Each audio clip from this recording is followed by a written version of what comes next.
One likes the Colorado Rockies, the other likes the St. Louis Cardinals. You're listening to the Bearded Theologians Beardcast, hosted by Zach Bechtold and Matt Franks. If you'd like to find out more about the Bearded Theologians, you can go online at beardedtheologians.com.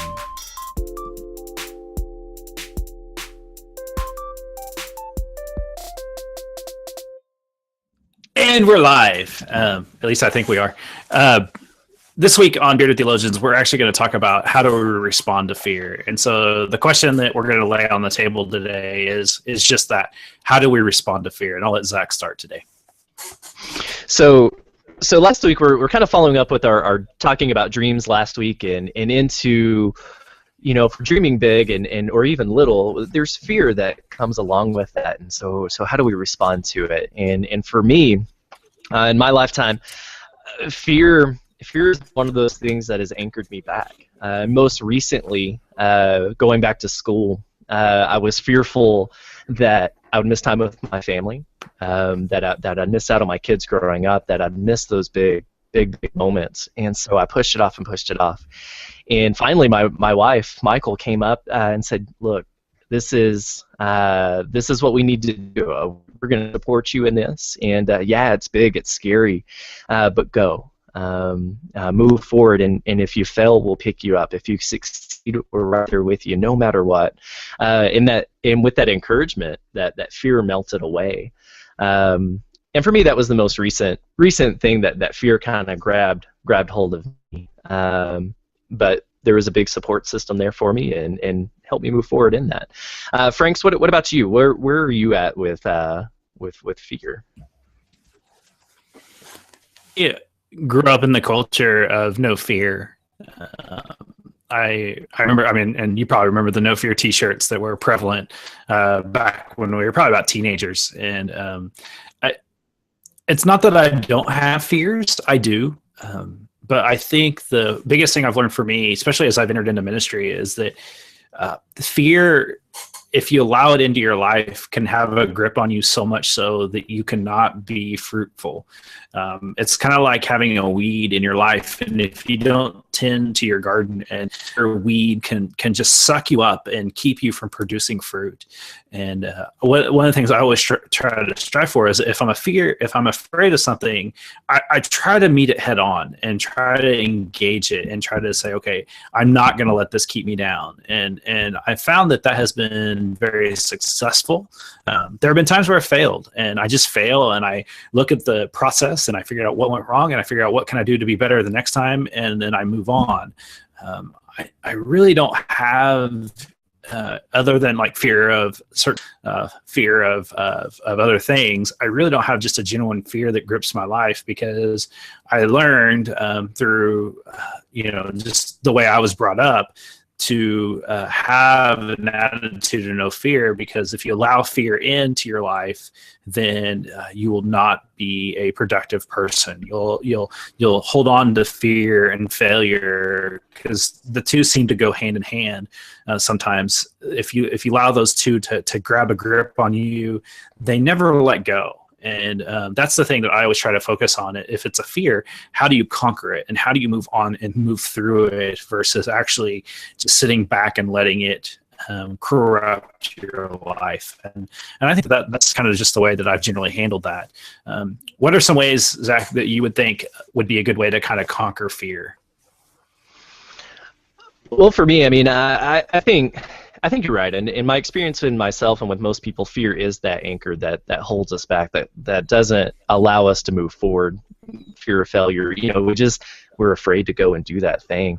And we can do one of two things with that. We can let it anchor us, or we can meet it head on and move forward and power through. And we still may fail, but at least we have an opportunity to learn. To get better for the next time, and so that's I'm like you. I meet it head on, and yeah, it's scary. But some other ways, if we gradually move towards it, not everybody is a very, bottom of the ninth, 2 outs, bases loaded type of mentality.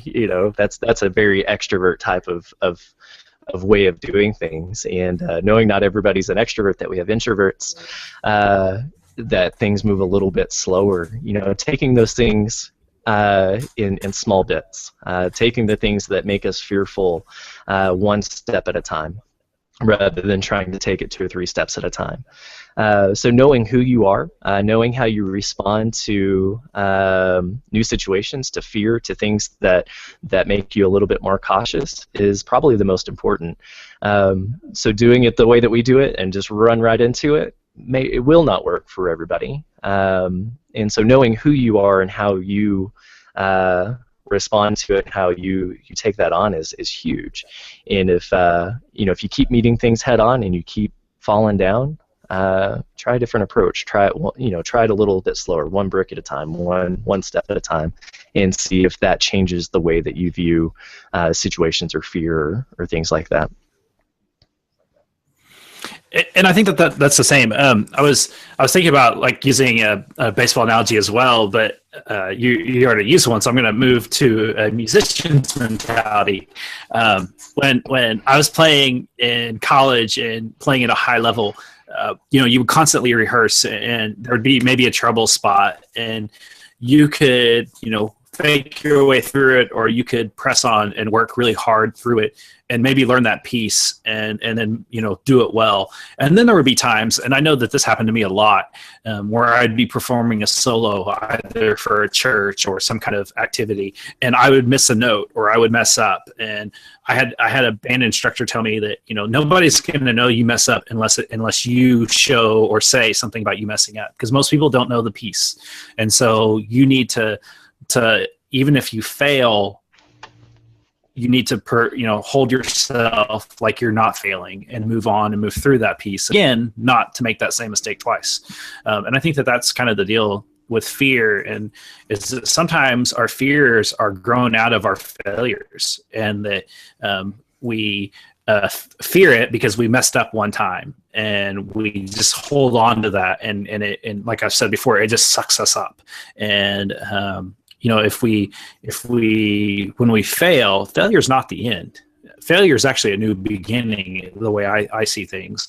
And failure allows us to learn from our mistakes. It allows us to grow and be a better person.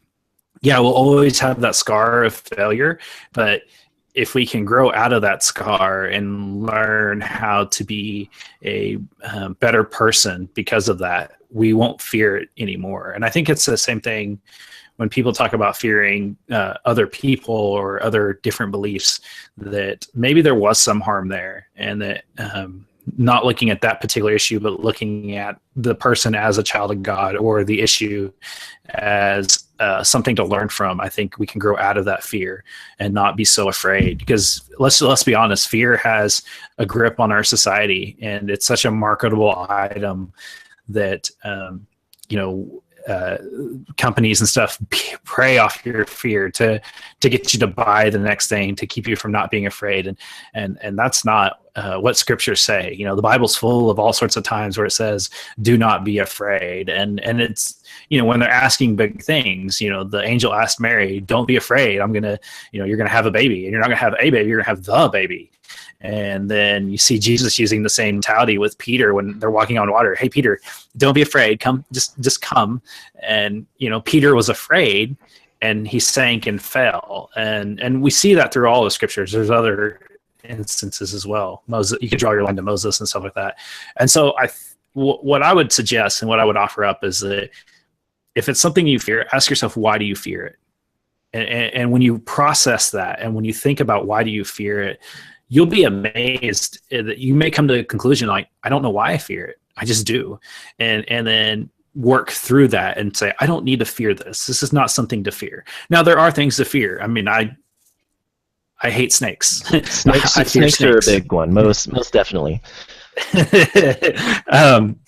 But I think that those things can be worked through. I will never work through my fear of snakes, and I'm okay with that. I've made my peace, and snakes can have their place, and I have mine. And as long as we know those boundaries, I think we're okay. And I think that that's what we got to do, is that we've got to understand ourselves better and understand our fears better. And I think far too often people refuse to understand their fears. They just say, I'm afraid of it, I'm done. And that's kind of where it lies. Well, and I love that you drove the line to Peter, because that, that's so appropriate for the time. It's Pentecost. You know, Peter, Jesus called Peter out of the boat. He was afraid. And too often times we play a what-if game. And what if Peter would have played the what-if game come Pentecost time, come the time that the Holy Spirit comes, and Jesus had been promising this, Peter, apostles, disciples, the Holy Spirit's coming. And what if Peter would have gone, what if it doesn't? And wouldn't have received that, and then gone out and preached and been prophetic and begin to build up the church that way. And I think that's what we do as people. We see these opportunities, we see these things, and we go, well, what if I say this? What if I do this? What if this happens? And we become our biggest critic upon ourselves. And we just don't do it because we play that what if game. Oh, you know, if I say this, if this happens, people aren't going to like me. This isn't going to be, you know, I'm going to say the wrong thing. And then we just end up not doing anything. And I think that's, I would rather go do something and fail and just fall flat on my face than not do anything at all and play that what if game. I also think of the Dark Knight when they're sitting in, I think they're sitting in a cafe, and I don't remember who's talking, but this quote just rings true in my ears that people fear what they don't understand. And I think far too often that's what happens, is that they fear something that they truly do not understand. And until we engage whatever it is we fear, we'll never fully understand why we fear it. You know, I understand why I fear my fear of snakes. In my mind, they're deadly. And I've not had good experiences with snakes, and that's why I fear them. And I think that's what we have to really work on, is why do we fear? And I think that's a good question to wrestle with, is why do you fear whatever? And if you can't really answer that, then that's where you need to do more work on yourself and to learn about the other, why you fear it. I think the more you work towards that, the better off you can answer to why I fear this, or why I don't like this, or why this actually scares me. And I think that's how you can grow in your life, is to understand your fears and not just, oh, I can't do this. And I take it, I'll bring it back to baseball. If you can't, why can't you hit a curveball? A lot of it is there's just some mechanics that you have to work on to be able to hit that curveball and to drive it top of the field. And then just some people just can't see it. And knowing that, you hope that your enemy doesn't know that and uses it against you, because you won't make it anywhere. But it's such a big deal that when we can understand our failures and our fears, that we can grow out of that versus being held back by that. And I think far too often more people are willing to be held back by their fears and failures than to grow out of them.